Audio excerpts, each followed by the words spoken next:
अस्सलाम वालेकुम वरहमतुल्लाहि वबरकातुहू। उम्मीद है कि आप सब खैरियत से होंगे। अल्हम्दुलिल्लाह मैं भी अच्छी हूँ। तो आज का सवाल ये है कि औरत कब और क्यों नमाज नहीं पढ़ सकती और उन दिनों में क्या क्या कर सकती है।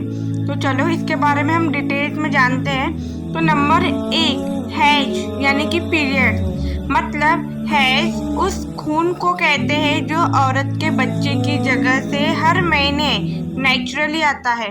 ये पाक होने का निशान भी है, लेकिन इस दौरान इबादत यानी कि नमाज रोजा से रुकने का हुक्म दिया गया है। कुरान और हदीस से दलील। कुरान सूरह अल बकरा आयत नंबर 222 में कहा गया है, और लोग तुमसे हैज के बारे में पूछते हैं तो कहो ये नापाकी है, तो हैज के दौरान औरतों से दूर रहो। इस आयत का मतलब ये है कि हैज के दिनों में औरत इबादत के लिए पाक नहीं होती, इसलिए वो नमाज नहीं पढ़ सकती। हैज में क्या मना है? नमाज पढ़ना मना है, रोजा रखना मना है, कुरान की तिलावत हाथ लगाकर मना है, मस्जिद में जाना या वहाँ रुकना मना है, तवाफ यानी कि खाना काबा के चक्कर भी मना है। लेकिन ये क्या कर सकती है, अब ये देखते हैं। जिक्र कर सकती है, अल्लाह का याद करना यानी जिक्र कर सकती है। सुभान अल्लाह, अल्हम्दुलिल्लाह, ला इलाहा इल्लल्लाह, अल्लाहु अकबर, अस्तगफिरुल्लाह कह सकती है। ये सब अलाउड है और बहुत सवाब मिलता है। नंबर 2, दुआ करना। हैज में दुआ करना जायज है और अल्लाह हर वक्त दुआ सुनता है। नंबर 3, कुरान सुनना। हाथ न लगाना, कुरान सुनना जायज है।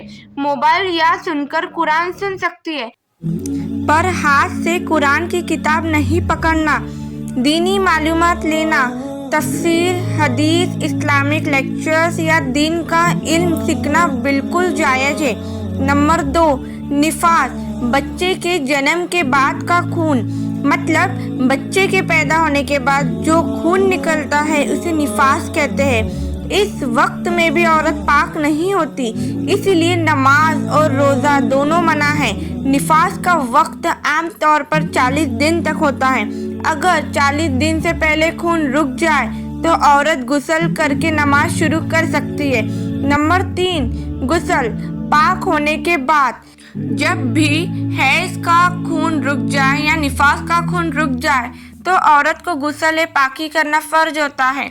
गुस्ल के बाद ही वो नमाज पढ़ सकती है, रोज़ा रख सकती है, कुरान पकड़ सकती है।